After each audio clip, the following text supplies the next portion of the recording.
Hey YouTube, Happy New Year to you all. I hope you have a really good one. I want to talk about modifying guitars. I want to talk about changing pickups, and in particular, I want to talk about this guitar today. So just a quick background on this particular instrument. This is a 1989 Les Paul Studio.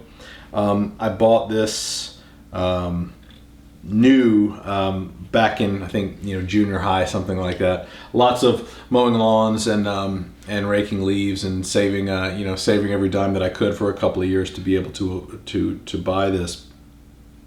I was drawn to the Les Paul because my favorite players at the time were iconic Les Paul players, so people like Jimmy Page and Slash and Randy Rhoads. Although Randy played a variety of different instruments, the one that really captivated me was that big white Les Paul Custom that he was famous for playing.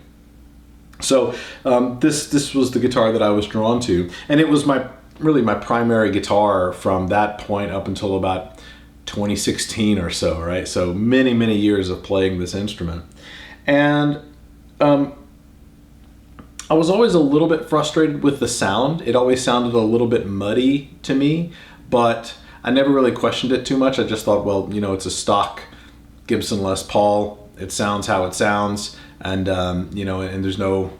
I was sort of intimidated at the thought of even modifying it. But it wasn't until that I bought a Stratocaster and started playing the single coil pickups on that I discovered just how much more articulate those pickups could be, and that guitar could be, and it's really sort of changed the way that I played, and I find myself playing with much crisper, phrasing and articulation, and frankly a lighter touch. And I began to, several things happened. One is I began to kind of drift away from this instrument, and I got to the point where I hardly played it much anymore, although it still had sentimental value to me. But then I began to research a little bit as to why, because although I had never been super happy with the tone of this, I knew so many other great Les Paul players had gotten wonderful tones that I could never quite seem to achieve. So I did some more, sort of dug a little deeper, watched a lot of YouTube videos, and did a lot of research on the web. So what I found was a lot of it must have been down to the pickups. Right. So the stock pickups on this instrument were the Gibson 490R in the neck position and the 498T in the bridge position.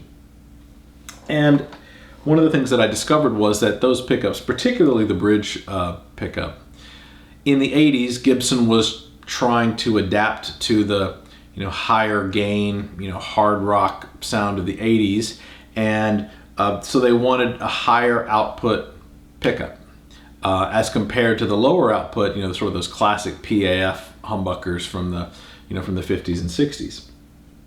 And that was the 490R and the 498T. I believe that they still use these pickups today, but that's when I decided to take the plunge into doing some modification. So a couple of years ago, I replaced these with the Seth Lover models from Seymour Duncan.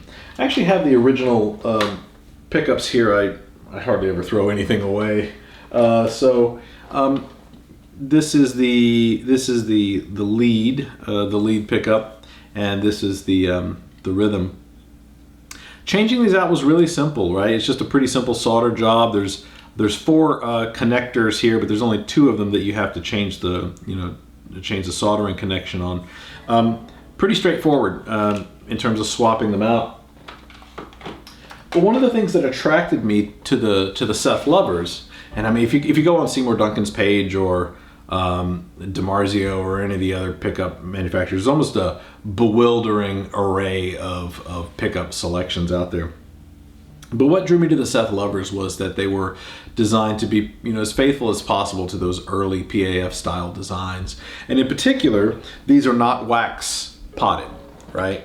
I'm not sure exactly when. I think it was sometime in the 70s that Gibson began wax potting their humbuckers at the factory. I think that some people had modified them themselves prior to that. But they were trying to cope with a particular problem, which was the feedback that can happen at really high volumes. Well, that made sense back in the 60s and 70s when people were playing on stage with 100-watt Marshall stacks, right? Just louder and louder and louder stage environments, and coping with that feedback was a real problem. But it occurred to me that's not really a problem anymore, or at least it's not a problem that I have, right? If I'm playing live, typically I would play through, my Fractal, either the Axe FX or the Axe 8. If I was playing an amp, I would be playing through a fairly small combo amp that I would mic, but I wouldn't expect to be playing at just ear-shattering volumes on stage. And so I thought, well, why not go with the with an unwax potted pickup and see how those sound. And for me, this really breathed new life into this instrument, right? As I said before, I'd gotten to the point where I hardly ever played it anymore. And changing out the pickups was sort of an act of desperation to, see if I could still turn this instrument into something that, that I still enjoyed playing. The only other modification that I've done to it is I had it refretted. After many, many years of playing, I had quite a bit of dents in the frets, particularly in the lower register, which was affecting the intonation and making it harder to play. I had it refretted by a luthier here in the Triangle area in North Carolina, a guy named Mark Kane. He's worked on almost all of my instruments. He's just a fantastic guy and he does great work. And so I'll put a link in the description below to his website.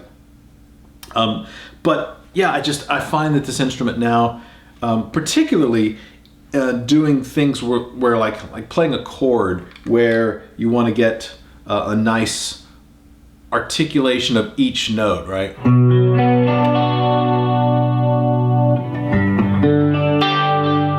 I would find that has a little bit of chorus on it. Let's take the delay in the chorus off.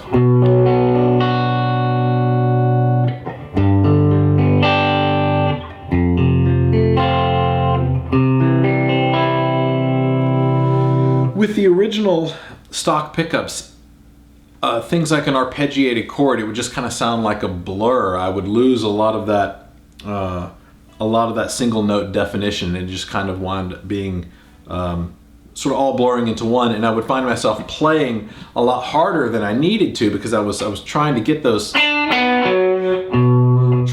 notes to ring out, and they just wouldn't. But with the new pickups, they just have a much more open, much more articulate sound. So the lesson here is, for you, if you're not really happy with the way an instrument is sounding, don't be afraid to do some minor modifications. The soldering is not hard. It took me maybe 30 minutes or so. I could do it even faster, I think, if I had to do it again, because there was some learning curve to it. But a really good pair of pickups is not even all that expensive in the grand scheme of things. I think that this set cost me around, I want to say it was around 200 or 220 or so. And that's about what you would expect to pay for a set, plus or minus a little bit depending on which particular model that you chose. But if you go to the Seymour Duncan website or the DiMarzio website, or some of the other ones that are out there, there's just there's a pickup out there that is really designed for whatever style you like to play. And so don't be afraid to swap out the stock pickups if you're not really loving what you're hearing. So I've changed out the pickups on a couple other guitars, so in a future video I'll take you through some of those changes as well. All right. And hey, if you like the video, please give it a thumbs up and hit subscribe. And I'm interested in your comments, so leave a comment below if you've done some modification on your guitar, or specifically if you're a player of the Seth Lover Seymour Duncans. I'm curious to hear what your thoughts are. All right, that's all for today. Thanks for watching.